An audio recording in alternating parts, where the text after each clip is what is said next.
Efendim önce bu güzel toplantıyı tertip eden bütün arkadaşlarımıza teşekkürlerimi arz ediyorum. Bu toplantıların manası büyüktür. Çünkü şu arada bugün andığımız bu büyük insan ve onlar gibi diğer vatan ve istiklal davası için bütün ömürlerini harcamış kimseleri hatırlamak sadece bir vefa borcu değildir. Ama bir iman tazelemesidir. Neden? Hadis-i Şerif'in birisine buyurulur ki "Hubbul vatan minel iman."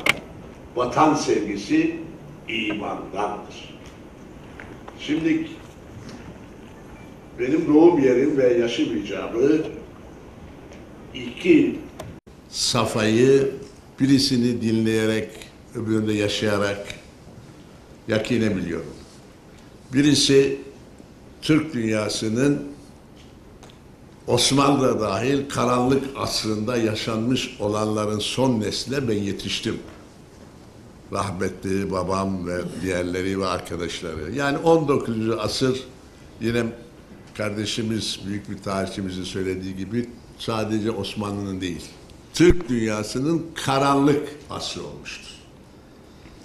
İki tane emperyalizm, hunhar, iki emperyalist devlet, birisi Rusya, Çarlık Rusyası ve Sovyet Rusyası, öbür taraftan Çin, Türklük dünyasını adeta iki cihetten bastırarak istiklallerini, vatanlarını ellerinden almışlardır. İsa Yusuf Attekin, Allah rahmet eylesin, sembol isim olarak bugün ve diğerleri vatanlarını kaptırmamak, kaptırılmış olan vatanı tekrar istiklal, hürriyet lerine kavuşturmak için bütün hayatlarını hasrı nefs etmişlerdir. Bu bir iman meselesidir. Öyleyse onları anmak, önce biz kendi imanımızı tazeliyoruz. Öyle bir durumdaydı ki Ankara, İstanbul, Türkiye vatanlarını kaybetmiş bu büyük Türklerin, bu büyük inançlı insanların geldikleri yerler. Daha lise talebesiyken Mehmet Emin Resulzade'nin elini öpmüşümdür kaç defa. Çünkü o da gelmişti Ankara'ya, getirilmişti, davet edilmişti. Diğerleri İstanbul'a geldiğimizde Tataristan'ın Cumhurbaşkanı,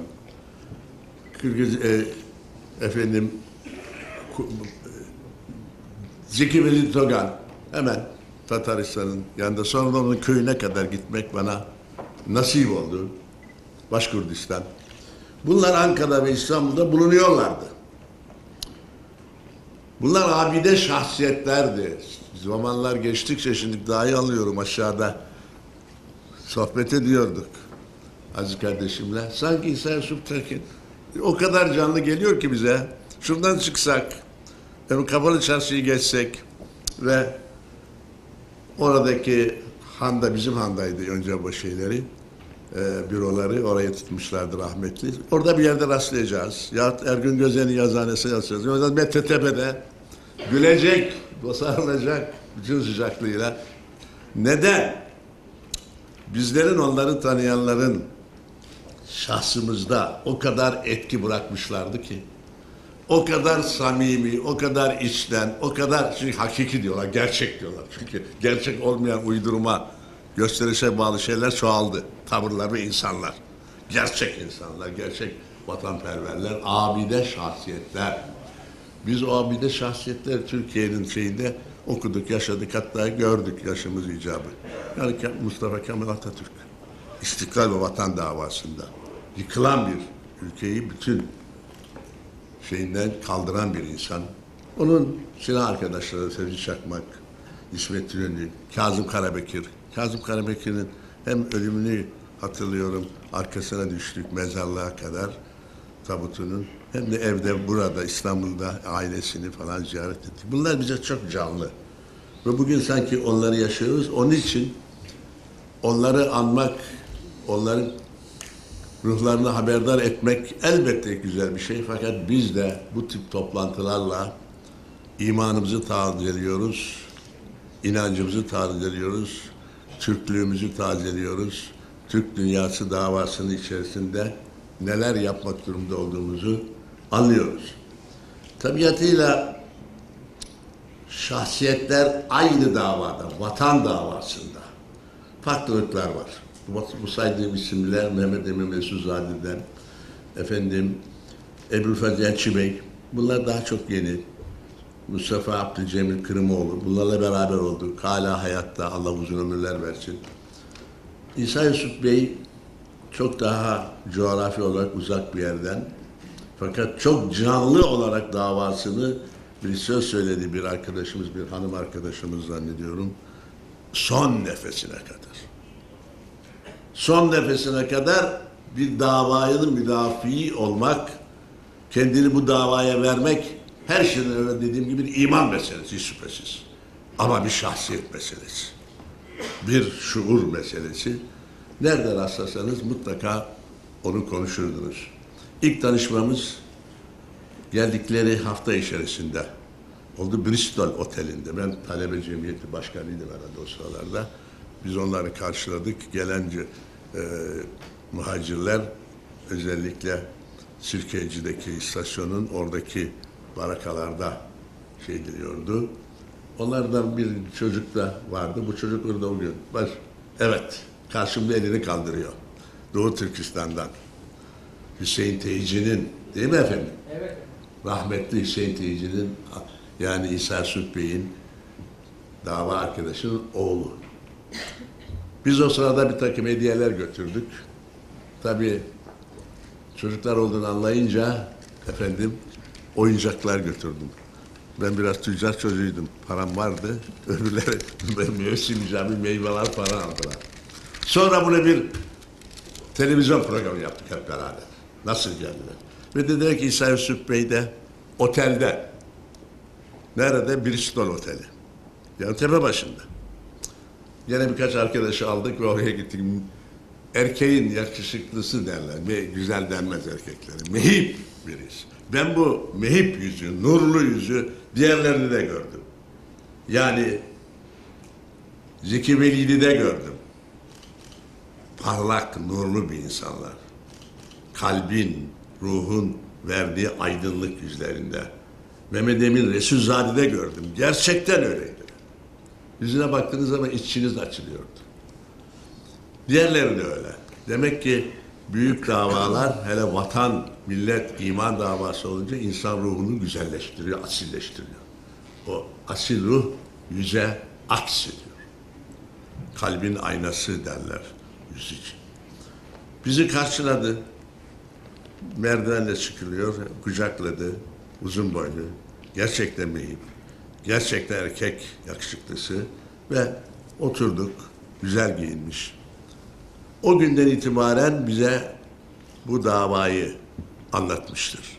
Son zamanlarda gözlerinde bir görme özü belirmişti. Buna rağmen sesimizden derhal tanıyordu ve yapılan faaliyetleri söylerdi. Bu faaliyetler sadece Türkiye içerisinde davayı anlatmakta kalmazdı. Yani Türk siyasi hayatında kendinden pek bahsetmeyeceğim. Arkadaşlar benden daha iyi bilecekler. Dışarıdaki, bize Arabistan'da, Suudi Arabistan'da ki teşkilat davet ederdi. Orada zaten Buhari denilen, adı zaten Türkistanlı olan Türklerimiz vardı. Halen vardı. Kendilerine hala Buhari denilir. Hala onlar öz Türk insanlarıdır. Onlarla olan şeyleri veyahut bazı siyasi meseleleri, bunları kısaca zikredeceğim. Takdim de herhalde kaç dakikam kaldı? 10 dakikanız var. 10 dakikam var. Kısaca arz edeyim. Mesela bir gün gene benimle görüşmek istedi. Bazı şeyleri oturup konuştuk. Benimle istişare ediyor demeye cesaretim varmıyor. Bu kadar dünya meselelerini bilen, bu kadar şeylerden geçmiş bir insan. Yalnız o konuda mesela fikrimi sordu. Ruslar Taşkent'e gelmesini, Taşkent'te bir radyonun olduğunu, onun Doğu Türkistan'a yayın yaptığını, yani bu yayınları oradaki Türk kardeşlerimizi uyarmaya matuf olduğu için gitmesini teklif ettiklerini söyledi. Dedi ben bu konuyu hariciyle görüşeceğim yakında ama Ankara'ya gitmeden sizin fikrinizi alayım. Benim fikrim tabii Ruslardan yana olmadı. Çünkü onların bunu istismar edeceğini, böyle bir tarihi büyük şahsiyeti kendi davaları Ruslarla Çinliler olsa da birbirlerine düşmüşlerdi. Sınır davaları, Sibirya'nın kenarından dolaşan sınırları. Müsbet şey söyleyemedim. Dedim sizi isminizi, şahsiyetinizi ve etkinizden faydalanmak istiyorlar. O da bir emperyalist, dinsiz, imansız bir devlet, komünist bir devlet. Çin de böyle. Bunların içinde birisinin öbürüne karşı davasını müdafaa eder gibi bizim Türkistan davası müdafaa etmemiz efendim pek aklım ermiyor. Ben de aynısını düşünüyorum dedi. Ve Ankara'ya gittiği zaman hariciye de konuyor. Bu tip meseleleri açardı.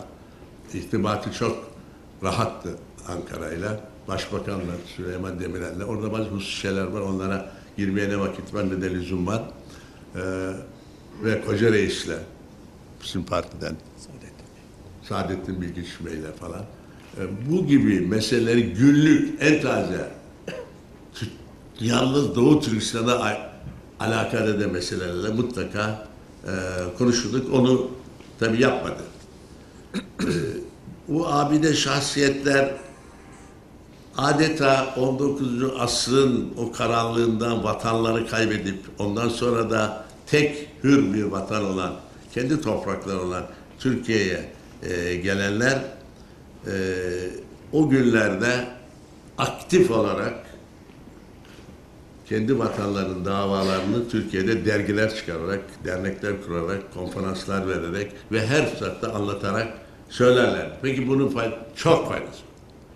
Bu önce biz Doğu Türkistan neresi, ne olmuş ne bitmiş bilmeyen insanlar mevcut idi. Bugün de var. Bugün de konuşsanız falanca futbol maçında golleri kim attı? Koskoca adamlar yaşları başına almış bunları rahat rahat söylerler size. Ama böyle bir davayı açtığın zaman hiçbir şey söyleyecek durumda yoktu. Demek ki hayatları aynı zamanda Anadolu Türklerine bir şuur, milli şuur kazandırmak olmuştur. Ben şahsi hatıralarımı burada anlatarak vaktinizi almak istemiyorum. Bir abide şahsiyet, diğerleri gibi kaybettikleri vatanı katiyen unutmayan son nefeslerine kadar. Bu bir iman meselesi. Bunu bizlere de verdiler. Şimdi onların bu davaları devam ettirilecektir. Esasen bir kısmı çok şükür gerçekleşti. İşte Azerbaycan mutlaka ruhu şad olmuştur. Bu yükselen bir bayrak bir daha inmeyecektir. 40 seneler sonra Ebu'l-Feyz Elçi Bey ve diğerleri tarafından Bakü'nün sokaklarında gerçekleştiği ve istiklali idare edildiği ruhları şad olmuştur. Kırım davasında büyük gerçekleşmeler, büyük başarılar oldu. Fakat son meseleleri hepimiz biliyoruz. Yine de düşmanın söylediği fazilet bizim söylediğimiz, onları sevenler, aynı kanı, aynı iman taşıyanların söylediğinden daha önemlidir. Şunu demek istiyorum, Kırım meselesinde Kırım'ı işgal ettiklerinden hemen takiben o günlerde Tataristan Cumhurbaşkanı o zamanki Putin'le görüştürme inisiyatifinde bulundu. Bunun neler olduğunu duyduk. Fakat beni davet etti daha sonraki bir dönemde. Anlattı. Olaylar cereyan ediyor. Sahtekarlıkla Sivastopol'daki askerleri, Bahriyeli askerleri ki orayı ben biliyorum. Gittim o adamları da gördüm. Hatta paşalarıyla genel konuştum başka vesilelerle. Onların şeylerini sökerek işaretlerini Bahçesaray'a falan soktular. Onlar ve el koydular ve Ukrayna askerleri hemen onlar gelince bırakıp gittiler. İşte Tataristan Cumhurbaşkanı Mintem Şemyev davet etti.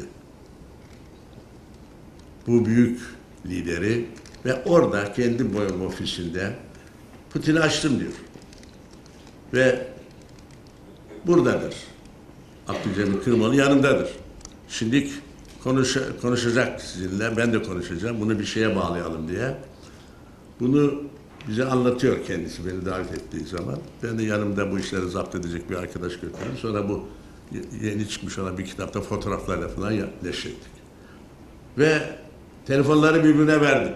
Mustafa Abdülcemil'le Putin Moskova'da, o da Kazan'da konuşuyorlar. Konuşma bir yarım saat kadar sürdü. Ondan sonra bitti. Ben Putin'le görüşmek istedim. Yani görüşeceğiz diye. Putin bana söylediği şu oldu diyor. Abdülcemil ne kadar ağır konuştu değil mi? Ne kadar sert konuştu bana demiş diyor Putin. O da ben de diyor tasdik ettim. Evet, çünkü gerçi ağır konuşuyordu Mustafa Abdülcemil Kırımoğlu Putin'e karşı. Ve dedi ki diyor arkasından, başka türlü konuşsaydı ona olan saygım azalırdı. Bir devlet adamının menfi, inançsız bir devlet adamın, ama bir devlet adamı olmak hasebiyle kendisinin karşısında olan bir insanı takdir ediyor. Hangi manada? Niçin diye sordum dedim. Putin'in verdiği cevap. Mustafa'nın bütün ömrü kendi vatandaşlarını, milletdaşlarını kırıma getirmekle geçti. Bütün ömrünü buna harcadı. Bu kadar mücadele etmiş bir insan bana yumuşak mı konuşacak? Bana yumuşak icacı vesaire konuşsaydı hiçbir şeyim kalmazdı. Saygım. Ama bu konuşmaya saygı duyuyorum dedi. Bunu biz bizzat işte geçen sene Cumhurbaşkanı ağzından dinledik. Yani bunların, bu büyük vatanperverlerin, İsa Yusuf Akbekir'in rahmetli olmak üzere düşmanları dahi faziletlerini, değerlerini takdir etmişlerdir. Allah rahmet eylesin. Mekanı cennet olsun. Ve bu dava ilelebet Doğu Türkistan'da bir gün kurtulana kadar inşallah devam edecektir. Saygılarımı sunuyorum.